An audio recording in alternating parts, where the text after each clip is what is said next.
I've heard that this is described by Richard Branson in a list form. I heard that on a podcast this morning. I don't know where I picked this up. It was probably something like that. But the way that I think about my goals is, first of all, I step back and I say a few things to myself. I write them down, list format, app, wherever it is.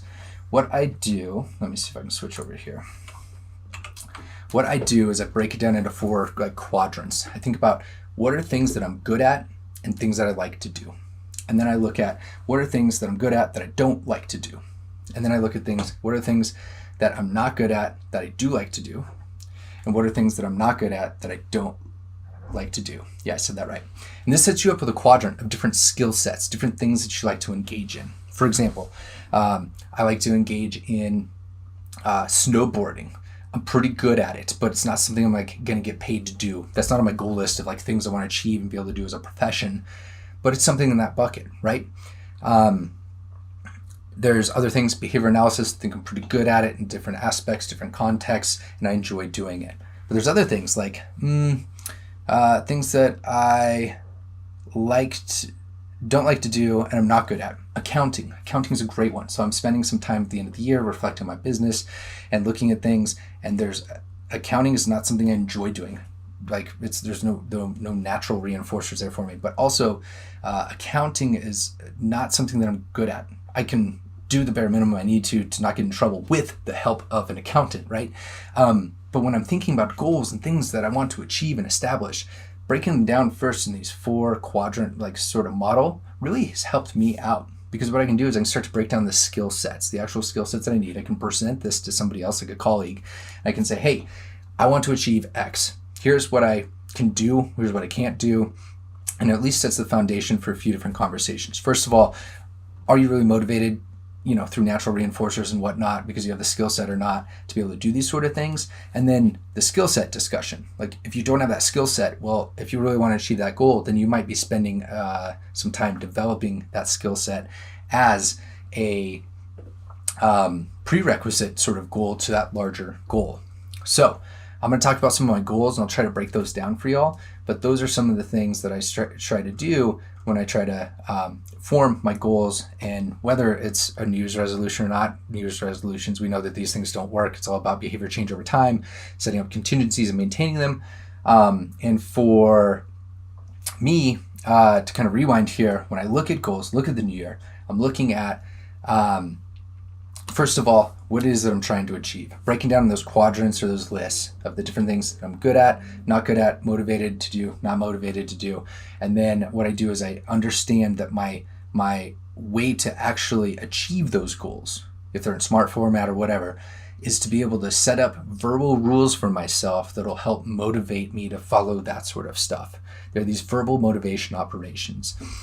And for different people, that can be different things. So writing down my goals for me is actually works really well for me. I can write down goals and I'll hit, 60, 70% of them. We'll look back at this at the end of the year.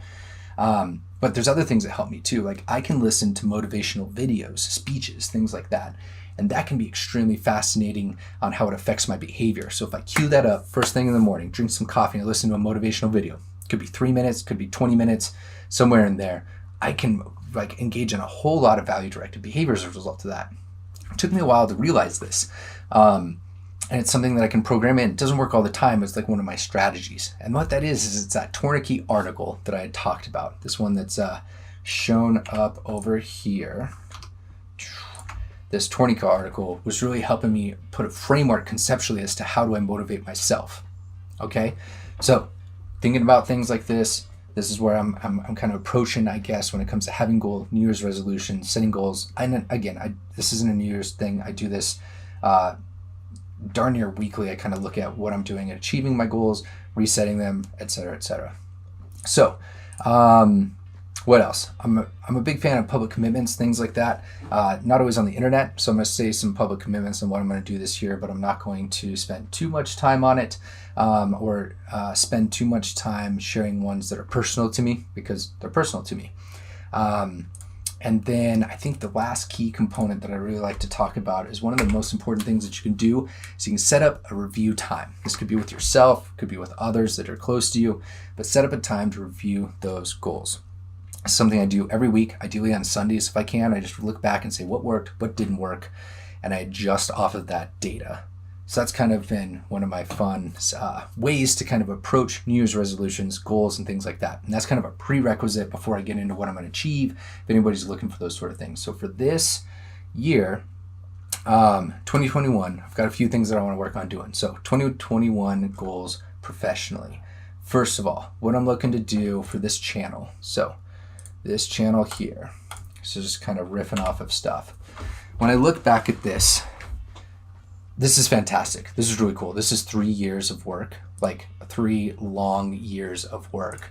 And it's been worthwhile, but it has been a ton of work, right?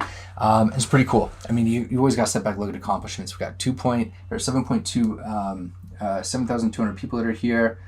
Yo, what's up, Samantha? Thank you. I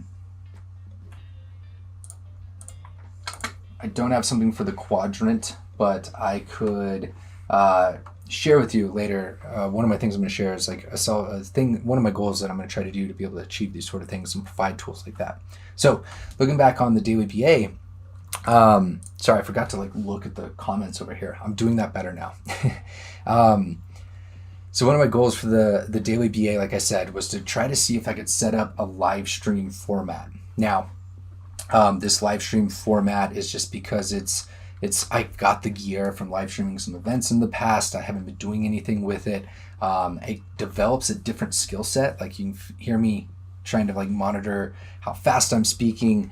I'm kind of like reflecting in the moment, I'm managing a lot of things. Like it's fun for me to develop skill sets. So I want to try to develop a live stream setup. And there's a few reasons also why. You can do much quicker videos reacting to things. You can engage with other people, so I could have call-ins, things like that. I think that'd be really fun. And one of the biggest is I could set up and start to break things down. So that example that you had in here, Janice, yeah, one of the things that you were talking about of like having a visual example, I want to be able to set up behind me over here. I want to have a whiteboard. I don't know if I'll do it digitally, but I might literally take a whiteboard and have something set up here to where I could actually break down on a whiteboard what it is that's going on conceptually with certain issues. I could be looking at just a basic ABC model and why you would want to maybe look at it in a 4-term or look at it in different models. But I want to demonstrate those sort of things. I think that's something that'd be super cool.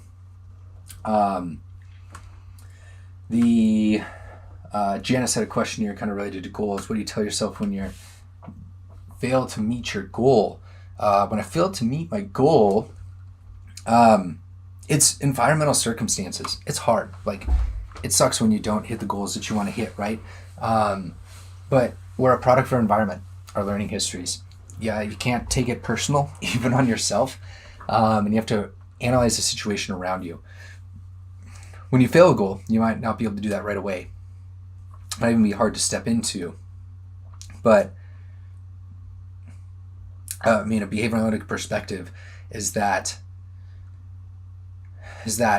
the data of the environmental behavior relations, what it is that you did or didn't do, will explain as to why that behavior occurred.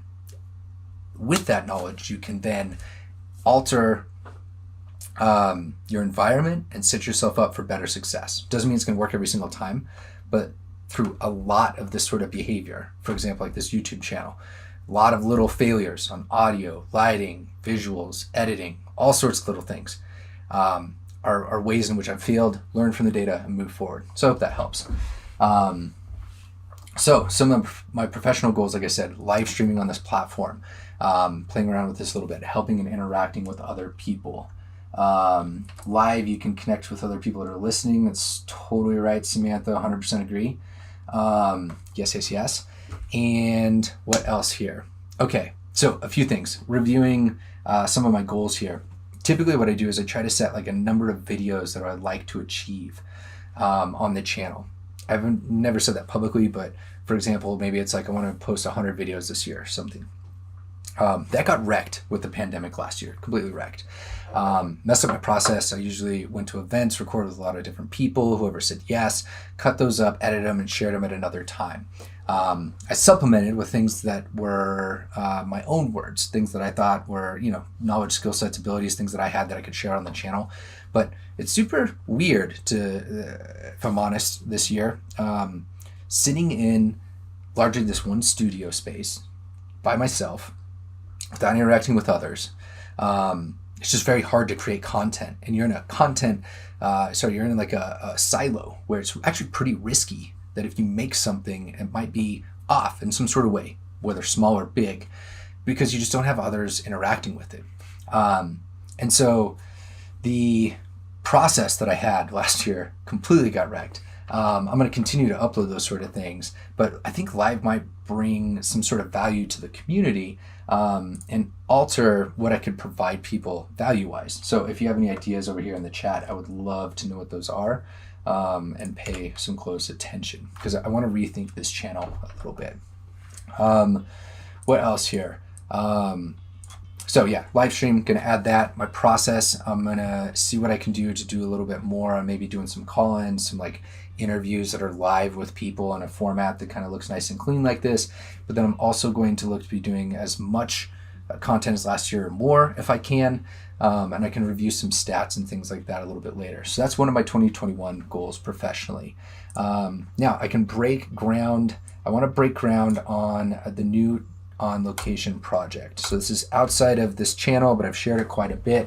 On Location, my partner, co-founder Sarah Trotman, and I worked on developing this. Man, when you talk about learning skills and stuff like that, like last year I learned how to create courses, like automated online asynchronous courses. I built this website, not like from scratch, it's based on Kajabi, but I learned how to build this, which is just like super cool to look back on, I guess. But what we did is we started with giving a call to this gentleman here, Pat Fryman, about, hey, could we film something about Boys Town? So we went out to Boys Town, Nebraska, USA, recorded somewhere around 7-ish hours of content. Well, we recorded probably 15 or 20, but we recorded all this content and pared it down to about 7 hours of really good stuff. Talking about how services are conducted, front of the room training, professional issues and behavior analysis, some of the issues of the infighting, things like that, and developed a really cool documentary called This Way of Thinking. So if you don't know about that, go check it out. Love your feedback. This one is set up to where it's a funded thing. So yeah, check for those. Sometimes they do discounts, things like that. But the trailer and some of the snippets are for free. But like we got that out there. That was super cool. For 2021, sorry, that was season 1. Season 2, we set it up in, it's a total of 15 different hours of things. We had roughly 35 guests, and we broke it down into different content here. This way of practicing, this way of doing, this way of being. Talking about all sorts of applications from diversity, equity, and inclusion in this way of being, talking about information, innovation, and research publishing in academia in this way of doing. So if you want to know how the publication process and things like that goes, we dropped that in there. And this way of practicing was largely about how practitioners and other organizations were trying to work around through with the chaos of 2020 and the pandemic and what that led to. And then we also put out this very important piece called What About Parents with Feda Amalidi and her son Muhammad that sadly, tragically died in a house fire after we'd recorded with them for a separate segment. So that's up there. That's free, forever free if you want to see a sample of what we do. But what we're looking to do for season 2, we'll kind of tease this out there, is something in the education realm. So that's one of my goals. I want to build something in education about how behavior analysis can teach skill sets. We're known so much for behavior reduction. I want to teach skill sets. And so that's something that I'm working on with Sarah, putting together the framework of how we could do this. A lot of this is still pandemic pending, vaccines pending, like we want to go into people's homes, record, and actually see what it's like when you experience educational services over a prolonged period of time from a behavior analytic organization. So whether that's tutoring or autism-related services, educational settings like public or private schools, like that's what we're kind of aiming for. And it's just, it's a lot to ask on communities right now, but that's one of my goals. record as much as I can on that to be able to create something either next year or the year after. Right on. I appreciate that. Yeah, and it would actually be on, include some stuff in precision teaching as well. So it would be pretty cool. So yeah, that's something I'm pretty excited for. In addition, I created my own side platform where I can work with different partners, but this took a while, but I created the behavioracademy.com. Right now it's just hosting our past ChatCon events. I'm gonna get into ChatCon 2022 and what we're doing, 2021 and what we're doing this year for that. Similar format, you see it's actually the same template, recordings, but what I want to set up here is actually, I want to create some new courses.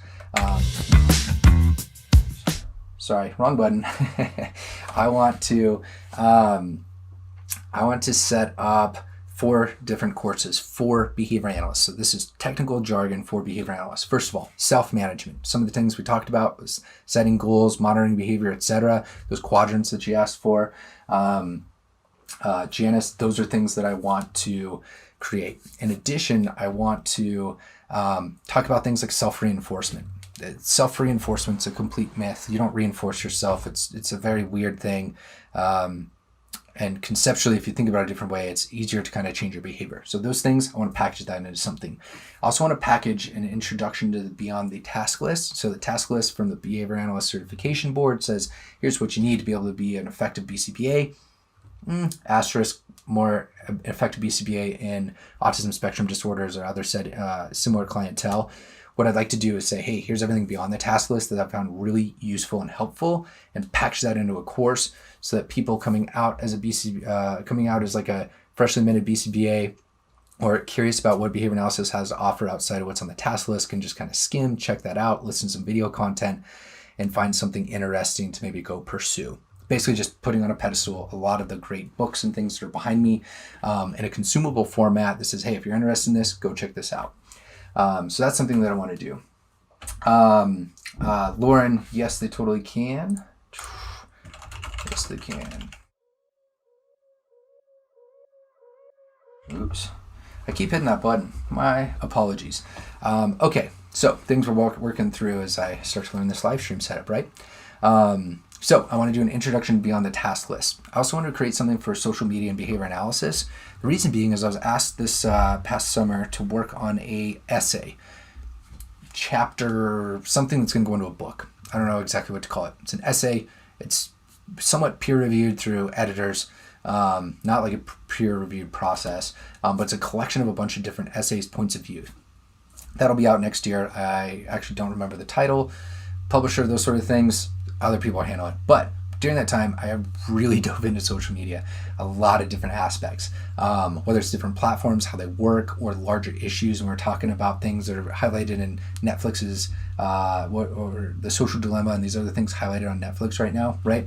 And I want to pull that into something, into a course and say, hey, if you're looking to understand it, good, bad, indifferent of what it can do, or if you're looking to leverage it, or if you're looking to kind of know who's who and who's doing what, that's what I hope to encapsulate on that. And then my fourth one I want to work on is storytelling and behavior analysis. And I've done a workshop on this a number of different times over the years. I'm just looking to package it and get it out to more people. So those 4 new courses on the Behavior Academy, you can definitely expect to see those on here by the end of the year, or else I have personally failed. And we're working hard on those. And if you have ideas or things that you think are interesting, let me know. So what else? The last one that I think is super important is I also want to host on here on this Behavior Academy, have it set up to where there are 2 types of things to enjoy. As a behavior analyst, you could jump in, say in one of those 4 courses I just described, and you could take these courses about, instruction beyond the task list, social media, storytelling, etc. You can earn some CUs and advance your career in some sort of way with that skills and knowledge.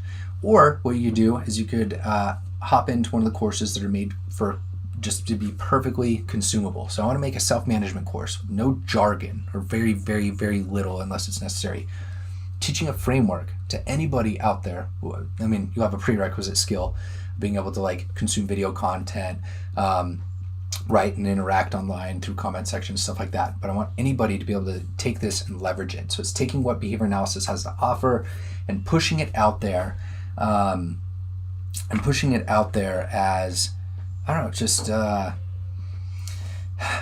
online course that will help people achieve their goals. And I know there's so much stuff that's out there, but it's got to go beyond that SMART goal. It's got to go beyond like, this is what's worked for me. It's going to be a framework that says, if you engage in these sort of things, then you're going to have success. Doesn't matter what your goals are, what you're trying to do, what sort of habit you're trying to change. It'll be, here's your framework for success.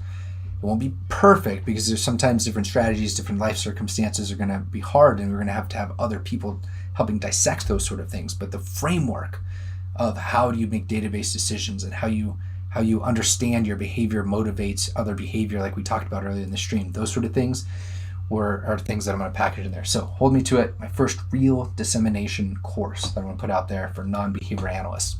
I'd expect behavior analysts would enjoy it too.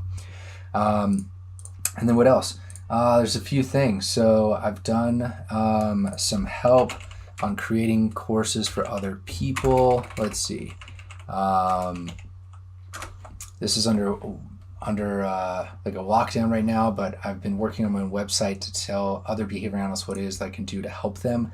And I want to create more courses for others. So if you know anything about Greg Haley and the amazing work that the team over at FTF does, I helped create the video aspect. They did everything, all the knowledge.